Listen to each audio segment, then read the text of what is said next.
December నెల వస్తే చాలు ప్రపంచములో దేశములో ఉన్న క్రైస్తవులందరూ కూడాను చాలా ఉన్నతంగా పండగలు చేసుకోవడం అనేటువంటిది ఒక ఆనవాయితీగా మారింది. పిల్లల పండగలు అంటే కొత్త బట్టలు వేసుకోవడం, వారి ఇంటికి సున్నం కొట్టడము, మంచి మంచి పిండి వంటలు వండుకొని తినడం, పండగ పేరుతో ఆ రోజు చికెన్ బిర్యానీ, మటన్ వండుకొని తినడం, మందిరాన్ని డెకరేషన్ చేసిన తర్వాత మందిరంలో ప్రియులరా క్రిస్మస్ ట్రీ పెట్టడం, ప్రతి చర్చి ముందు ఒక స్టార్ని పెట్టడం అనేటువంటిది ఈరోజు ప్రపంచంలో దేశంలో ఉన్న క్రైస్తవులు ఆచరిస్తున్నటువంటి పండుగ. బైబిల్లో మనము చూడగలిగినప్పుడు తూర్పు దేశపు జ్ఞానులు కనబడతారు. తూర్పు దేశపు జ్ఞానులు యేసు ప్రభు వారు పుట్టాడు అన్న సంగతి వారికి ఎలా తెలిసింది, ఎలా అర్థమైంది అని ఆలోచించగలిగినప్పుడు బైబిల్లో ఒక మాట రాయబడి ఉంటుంది. మత్తయి సువార్త 2వ అధ్యాయము 2వ వచనాన్ని దయచేసి ఎవరైనా గట్టిగా చదవండి ప్రియులారా. యూదుల రాజుగా పుట్టినవాడు ఎక్కడ ఉన్నాడు? తూర్పు దిక్కున మేము ఆయన నక్షత్రమును చూసి ఆయనను పూజింపవచ్చితిమని చెప్పిరి. ఇక్కడ మనము చూడగలిగినప్పుడు తూర్పు దేశపు జ్ఞానులు అని ఇక్కడ వ్రాయబడింది. నక్షత్రము కూడాను తూర్పు దిక్కున ఉదయించినట్లుగానే బైబిల్ గ్రంథమందు మనకు కనబడుతుంది. ఈ తూర్పు దేశపు జ్ఞానులకు ఏ విధంగా అర్థమైంది అని ఆలోచించినప్పుడు తూర్పు దిక్కున ఒక నక్షత్రము ఉదయించింది కనుక దానిని ఆధారం చేసుకుని తూర్పు దేశపు జ్ఞానులు ప్రియుల యేసుక్రీస్తు వారు ఒక రాజుగా ఈ లోకానికి పుట్టాడు అని యెరూషలేము పట్టణంలో వచ్చినట్లుగా మనం చూస్తూ ఉన్నాము. ప్రియమైనటువంటి దేవుని వల్లరా ఇంతవరకు భూమి మీద ఎంతో మంది పుట్టారు, కానీ వారు పుట్టిన సందర్భంగా ఆకాశములో నక్షత్రము పుట్టిన దాకా అయితే నాటి నుండి నేటి వరకు ప్రపంచంలో ఎక్కడ కూడా మనకు కనిపించదు. కానీ మన లోకరక్షకుడైనటువంటి యేసుక్రీస్తుల వారు పుట్టినప్పుడు ఆకాశములో ఒక నక్షత్రం పుట్టింది అని, ఆకాశములో ఒక నక్షత్రము ఉదయించింది అని ఎవరు గమనించారు? ఎవరు మొట్టమొదటిగా తెలుసుకున్నారు అంటే ప్రియులరా తూర్పు దేశపు జ్ఞానులు తెలుసుకున్నారండి. శాస్త్రుల కంటే, పరిసయ్యుల కంటే, యాజకుల కంటే, ధర్మశాస్త్ర ఉపదేశకులు ఎంతో మంది ఉన్నప్పటికీ యేసుక్రీస్తు వారు పుట్టాడన్న సంగతి పిల్లగా తూర్పు దేశపు జ్ఞానులు ఎలా తెలుసుకున్నారు అంటే ఆకాశములో ఒక నక్షత్రము ఉదయించిన దాన్ని బట్టి ఈ లోకానికి యూదులకు రాజుగా యేసుక్రీస్తు వారు పుట్టాడన్న సంగతి తెలుసుకొని పిల్లల యెరూషలేములో తూర్పు దేశపు జ్ఞానులు ప్రవేశించినట్లుగా మనం చూస్తాం. ఎప్పుడైతే ఈ సమాచారం హేరోదు రాజు తెలుసుకున్నాడో, తెలుసుకున్నటువంటి హేరోదు రాజు ప్రియులరా తన దగ్గర తూర్పు దేశపు జ్ఞానులను పిలిపించుకొని యూదులకు రాజుగా పుట్టినటువంటి వ్యక్తి ఎక్కడ ఉన్నాడో మీరు కనుగొని నన్ను కూడా ఇన్ఫర్మేషన్ అందించండి అని తూర్పు దేశపు జ్ఞానులను హేరోదు రాజు పంపించినట్లుగా మనం చూస్తాం. అలా పంపించిన తర్వాత ఏం జరిగింది అని ఆలోచించినప్పుడు మత్తయి సువార్త 2వ అధ్యాయము 9వ వచనాన్ని దయచేసి చదవండి ప్రియులారా. వారు రాజు మాట విని బయలుదేరి పోవచుండగా ఇదిగో తూర్పు దేశమున వారు చూసిన నక్షత్రము ఆ శిశువు అనగా యేసుక్రీస్తు వారు ఉన్న చోటికి మీదిగా వచ్చి నిలుచు వరకు వారికి ముందుగా నడిచెను. ప్రియమైనటువంటి దేవుని వల్ల ఈ మాటలు మనం జాగ్రత్తగా ఆలోచించగలిగినప్పుడు యేసు ప్రభు వారు ఎక్కడ పుట్టాడో, యేసు ప్రభు వారు ఎక్కడ ఉన్నాడో వాస్తవానికి తూర్పు దేశ జ్ఞానులకి తెలియదు. ఆకాశంలో ఉదయించినటువంటి నక్షత్రాన్ని బట్టి యేసుక్రీస్తు వారు ఈ లోకానికి పుట్టాడు అన్న వాస్తవము వాళ్ళు తెలుసుకున్నారే, కానీ యేసుక్రీస్తు వారు ఎక్కడ ఉన్నాడు, ఎక్కడ పుట్టాడు అన్నటువంటి వాస్తవం మాత్రం తూర్పు దేశపు జ్ఞానులకు తెలియదు. అయితే ప్రియులారా, బైబిల్ను మనం చూడగలిగినప్పుడు తూర్పు దేశపు జ్ఞానులను ఆకాశంలో ఉదయించినటువంటి నక్షత్రం యేసు ప్రభు వారు ఉన్న చోట నడిపించినట్లుగా మనము చూస్తూ ఉన్నాం. అంటే ఈ వాక్యాన్ని బట్టి మనకి ఏమర్థమవుతుంది అంటే, యేసుక్రీస్తు వారు ఎక్కడ ఉన్నారో తూర్పు దేశపు జ్ఞానులకు తెలియకపోయినప్పటికీ, యేసుక్రీస్తు వారు ఎక్కడ పుట్టారో తూర్పు దేశపు జ్ఞానులకు తెలియకపోయినప్పటికీ, ప్రియులారా, యేసుక్రీస్తు వారు పుట్టిన చోట, యేసుక్రీస్తు వారు ఉన్న చోట తూర్పు దేశపు జ్ఞానులను ఒక నక్షత్రము యేసు ప్రభు వద్దకు నడిపించింది అని ప్రియులారా ఈ వాక్యాన్ని బట్టి మనకు అర్థమవుతుంది. ప్రియులారా, ఈ లోకంలో నీవెంత మేధవైనా, ఈ లోకంలో నీవెంత గొప్పవాడైనా దేవుణ్ణి తెలుసుకోవాలి అంటే కంపల్సరిగా సృష్టిని పరిశోధన చేయాలి. 66 పుస్తకాలతో కూడినటువంటి మహావేదముతో పాటు ప్రియులారా యావత్ ప్రకృతిని, సృష్టిని మనము పరిశోధన చేసినప్పుడు దేవుడు ఎవరో మనకు కనబడతారు, సృష్టికర్త ఎవరో మనము తెలుసుకుంటాం. తూర్పు దేశపు జ్ఞానులు ఖగోళ శాస్త్రవేత్తలు, వీరు సామాన్యులు కారు. సృష్టిని ప్రతినిత్యం కూడాను పరిశోధన చేసేవారు. ఆ పరిశోధనలో వారికి తేలిందంటే ప్రియులారా, ఒక నక్షత్రం పుట్టింది అంటే ఈ లోకానికి ఒక మహానుభావుడు పుట్టాడు, ఈ లోకానికి క్రీస్తు పుట్టాడు, ఈ లోకానికి ఒక రాజు పుట్టాడు అని తెలుసుకొని యేసుక్రీస్తు వారిని వెతుకుతూ ఉన్నారు. కానీ వారు కనుగొనలేకపోతారు. కానీ నక్షత్రము మాత్రము యేసు ప్రభు వద్దకు నడిపించినట్లుగా బైబిల్ గ్రంథమందు మనం చూడగలుగుతున్నాం.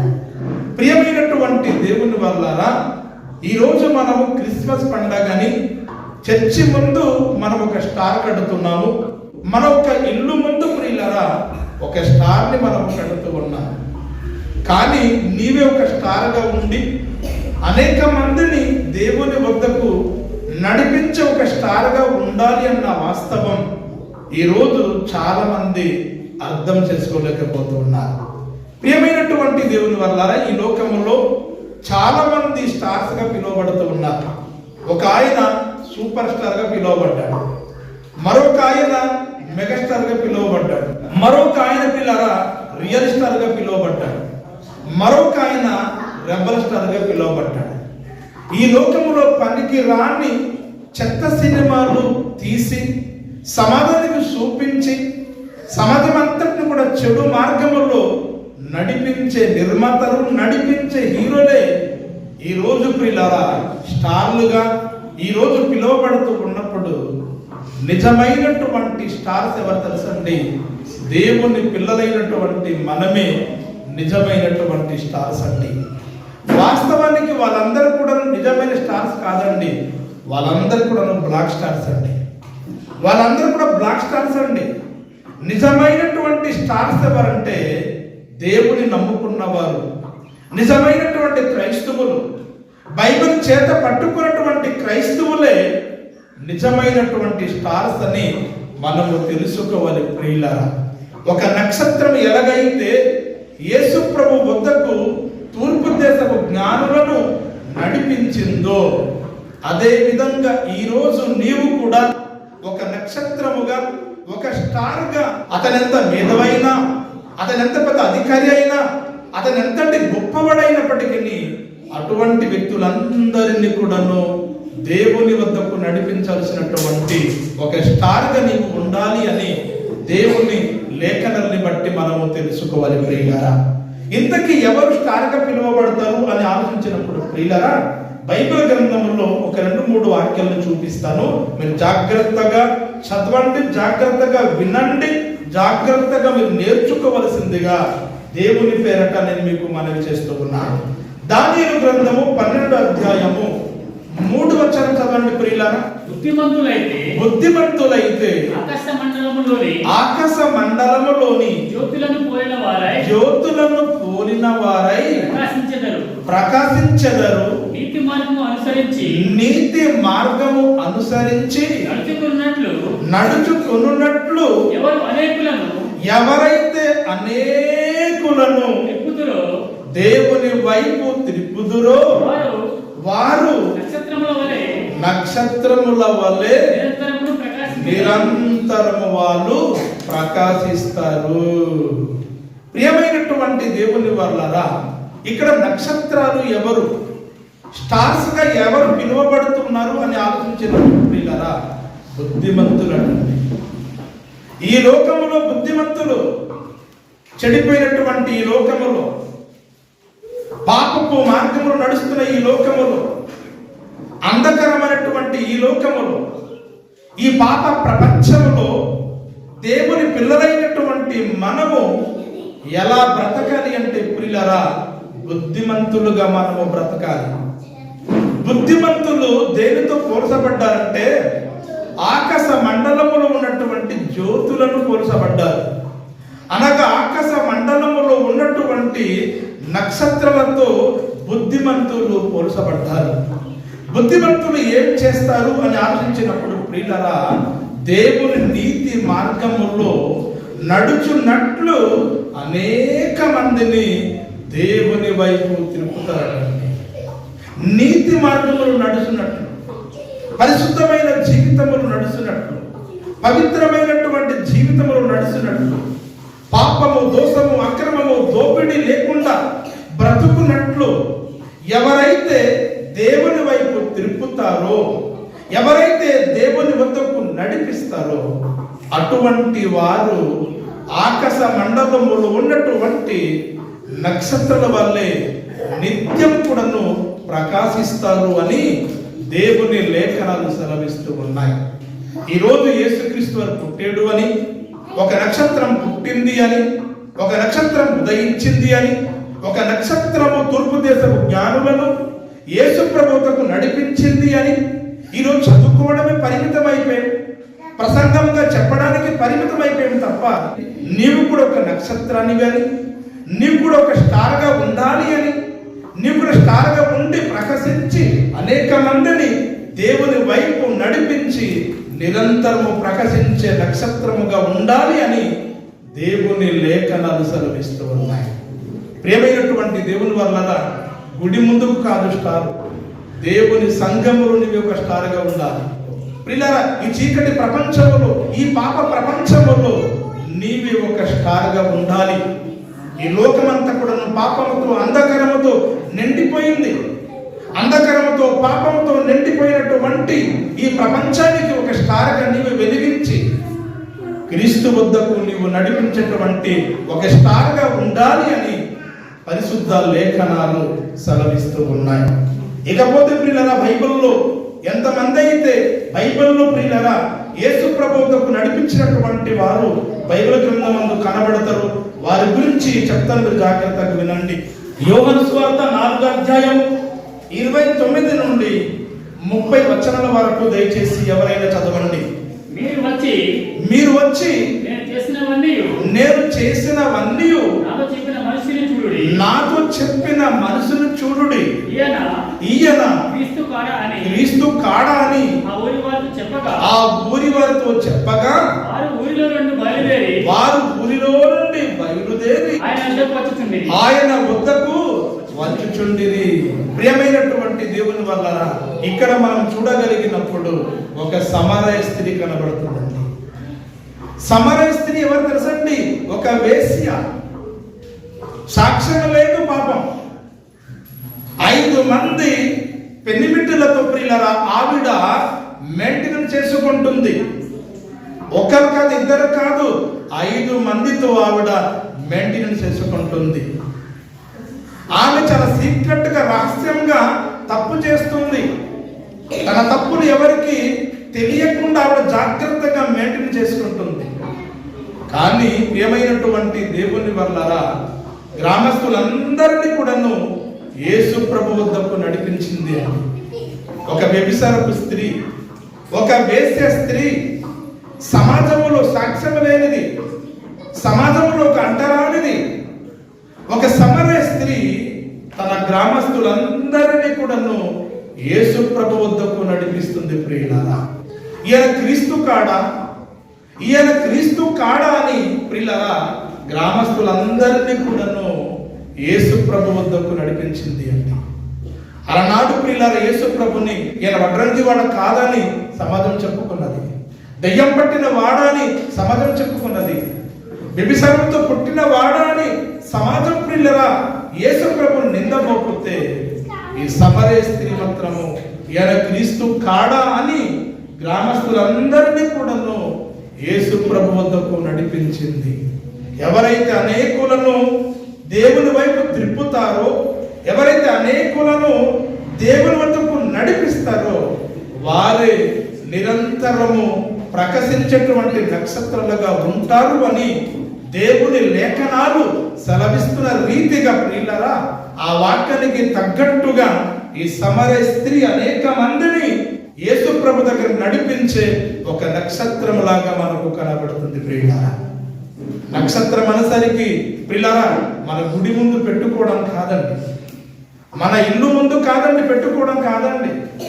నీవే ఒక నక్షత్రముగా అనేక మందిని దేవుని వద్దకు నడిపించగలగాలి. వాళ్ళే నిజమైనటువంటి క్రైస్తవులు అని మనము తెలుసుకోవాలి. ప్రియులారా, ఇకపోతే ప్రియులారా యోహాను సువార్తలోని 1వ అధ్యాయము 29 నుండి 30 వచనం వరకు చదవండి. ప్రియులారా, మరునాడు యోహాను యేసు తన వద్దకు రాగా చూసి ఇదిగో లోక పాపమును మోసుకొని పోవు దేవుని గొర్రె పిల్ల అని తన దగ్గర ఉన్నటువంటి వారిని దేవుని వైపు అనగా యేసుక్రీస్తు వైపు చూపిస్తూ ఉన్నాడండి. ఈరోజు క్రైస్తవ సమాజాన్ని నీ వైపు నీవు చూపించకూడదు.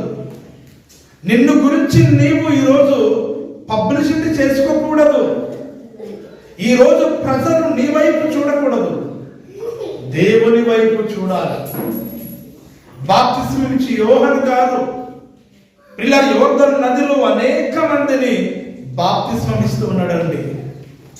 దేవుని రాజ్యము సమీపించింది, మీరందరూ కూడా మారు మనసు పొందండి, మీరందరూ కూడా మీ పాపములు ఒప్పుకోండి, మీరందరూ కూడా రక్షణ పొందండి, మీరందరూ కూడా పశ్చాత్తాపడండి అని తన దగ్గర వస్తున్నటువంటి అనేక మందిని బాప్తిస్మం ఇచ్చి యోహాను గారు యోర్దాను నదిలో బాప్తిస్మం ఇస్తూ ఉన్నాడు. తన దగ్గర వస్తున్నటువంటి వాళ్ళందరినీ కూడాను ప్రియులారా దేవుని వైపు తిరుగుతూ ఉన్నాడు. ఏమని తెలుసా అంటే, ఇదిగో లోక పాపము మోసుకొని పోవచ్చున్న దేవుని గొర్రెపిల్ల, అతడు నాకంటే గొప్పవాడు, అతడు నాకంటే గొప్పవాడు, అతని చెప్పులు మొయ్యడానికి కూడా నాకు అర్హత లేదు, నాకంటే గొప్పవాడు అని తన దగ్గర వస్తున్నటువంటి వారిని దేవుని వైపు తిప్పుతున్నాడు, దేవుని వైపు నడిపిస్తూ ఉన్నాడు, క్రీస్తు వద్దకు నడిపిస్తూ ఉన్నాడు. ఎవరైతే నీతి మార్గములు అనుసరించినట్లు దేవుని వైపు త్రిప్పుతారో వారి నిరంతరము ప్రకాశించే నక్షత్రాలు అని దానియేలు గ్రంథంలో వ్రాయబడినట్లుగా యోహాను గారు కూడాను ఏలియా లాంటి ఆత్మ గలవాడై అనేక మందిని దేవుని వైపు తిరుపుతూ ఉన్నాడు. ప్రియులారా, ఈయన కూడా ఒక నక్షత్రం వల్లే కనబడుతూ ఉన్నాడు. ఈరోజు పండగలు చేస్తున్నటువంటి ఒక క్రైస్తవుడా, నీవే ఒక నక్షత్రంగా ప్రకాశించి అనేక మందిని క్రీస్తులోకి నడిపించగలుగుతున్నావా? లేదా నీవు ఒక బ్లాక్ స్టార్ గా నీవు మారి ప్రకాశించకుండా దేవునిలోకి నడిపించని ఒక బ్లాక్ స్టార్ గా ఉన్నావన్నటువంటిది నువ్వు పరీక్షించుకోవలసిందిగా ప్రభు పేరట మనం చేస్తూ ఉన్నాం. బైబిల్ గ్రంథంలో మరొక మాటని మనం ధ్యానిద్దాం. ఫిలిప్పులకు రాసిన పత్రిక 2వ అధ్యాయము 16వ వచనం చదవండి పిల్లలు. 16వ వచనం. అట్టి జనముల మధ్యను మీరు జీవవాక్యము చేత పట్టుకొని లోకమందు జ్యోతుల వలె కనబడుచున్నారు. కాబట్టి జ్యోతుల వలె కనబడుతూ ఉన్నారు. ఎవరైతే చేత జీవవాక్యము పట్టుకుంటారో అలాంటి వారు ప్రియులరా ఈ లోకమందు జ్యోతుల వలె కనబడతారటండి. జీవవాక్యం ఈరోజు నీ చేతికున్న బైబిల్ నిర్జీవమైనది కాదు. నీ చేతికున్న బైబిల్ జీవము లేనిది కాదు. నీ చేతికున్న బైబిల్, నీ చేతికున్న వాక్యములో ఏముందంటే ప్రియులరా జీవముంది అండి. అందుకే భక్తుడు అంటాడు, నీ వాక్యమే నన్ను బ్రతికించుచున్నది, నీ వాక్యమే నన్ను నెమ్మది కలుగజేయుచున్నది, నీ వాక్యము నా పాదములకు దీపము అని దేవుని లేఖనాలు సెలవిస్తూ ఉన్నాయి. యోహాను గారు అయితే అంటాడు తన సువార్తలో, ప్రియులారా లేఖనముల యందు నిత్య జీవముంది, లేఖనముల యందు నిత్య జీవముంది. ఈరోజు నీవు నేను పట్టుకున్న బైబిల్, ఈరోజు నీవు నేను పట్టుకున్న ఈ వాక్యములో ఏముందంటే ప్రియులారా జీవముంది అండి. ఎవరైతే జీవవాక్యం చేత పట్టుకొని సమాజంలో వెళ్ళి సువార్త ప్రకటిస్తారో, వాక్యం ప్రకటిస్తారో అటువంటి వారు ఆకాశమందు ఉన్న జ్యోతుల వల్లే కనబడతారటండి. యేసుక్రీస్తు పుట్టుక గురించి చెప్పకుండా, యేసుక్రీస్తు మరణ సమాధి పునరుద్ధరణ గురించి చెప్పకుండా, యేసుక్రీస్తు మరి ఈ లోకానికి ఎందుకు పుట్టాడు, ఎవరి కోసము పుట్టాడు, ఆయన పుట్టి ఏం చేశాడో సమాధానికి చెప్పకుండా ఈరోజు కొత్త బట్టలు వేసుకొని ఇంటికి సున్నము కొట్టి డబ్బులను కూడా కలెక్షన్ చేసుకొని పండగ చేసుకొని ఒక మేక గొర్రె నరికి మస్తుగా తింటే ఆ రోజు పండగ అయిపోయింది, ఆ రోజు దేవుడు మురిసిపోయాడు, ఆ రోజు దేవుడు చాలా ఆనందించడు అని నిన్ను నీవు మోసపోతూ ఉన్నావు ప్రియులారా. కానీ ఎవరైతే జీవవాక్యం చేత పట్టుకుని సమాధానికి వెళ్ళి క్రీస్తు యొక్క సమాధి, క్రీస్తు యొక్క మరణ సమాధి పునరుద్ధరమును, క్రీస్తు యొక్క పుట్టుకని ఎవరైతే సమాధానికి వెళ్ళి ప్రకటిస్తారో అలాంటి వారు ఆకాశమందు ఉన్న ఒక నక్షత్రం వలె కనబడతారటండి. ఆకాశమందు ఉన్న ఒక స్టార్ లాగా కనబడతారటండి. నీవు ఒక స్టార్ అన్న సంగతి తెలియక, నీవు ఒక స్టార్గా వెలిగించవలసినటువంటి నీవు, అనేక మందిని ఈ లోకానికి నడిపించవలసినటువంటి నీవు ఏం చేస్తున్నావు? పండగ చేసుకుంటున్నావు. అన్యులకి నీకు ఏం తేడా ఉంది చెప్పండి? వాళ్ళు కొత్త బట్టలు వేసుకుంటారు, నీ కొత్త బట్టలు వేసుకుంటున్నావు. పండగలకి వాళ్ళు సున్నం కొడుతారు, నీ సున్నం కొడుతున్నావు. వాళ్ళు మంచిగా వండుకొని తింటున్నారు, నీ మంచిగా వండుకొని తింటున్నావు. అన్యులకి నీకు ఏదైనా తేడా ఉందా? నిజంగా చెప్పాలంటే నీకంటే ఇంకా గ్రాండ్గా పండగలు వాళ్ళు చేసుకుంటున్నావు. నీవు చేసేది ఏముంది? 100కి కేవలము 10% చేసుకుంటే అన్యులు 100కి 100% చాలా గ్రాండ్గా పండగలు చేసుకుంటారండి. కనుక వారికి మనకు ఎటువంటి తేడా లేదు. మనమే ఒక స్టార్స్గా మనం మారాలి.